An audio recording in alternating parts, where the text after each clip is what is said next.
Welcome to Solvetic, your channel to always learn technology easily. Below in the description, you will find useful links we used in this video.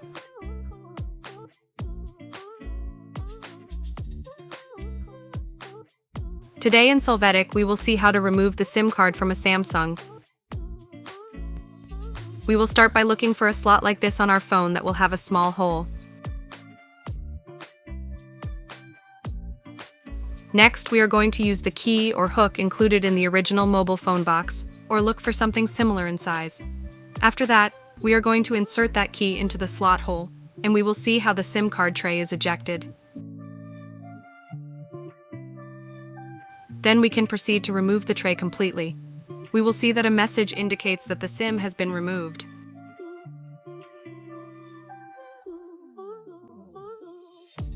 Finally, we will only have to remove the SIM and insert another one if we want and reinsert the tray in the same place.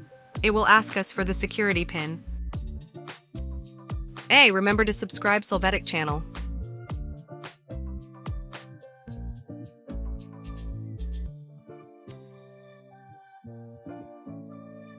We hope it has been helpful for you.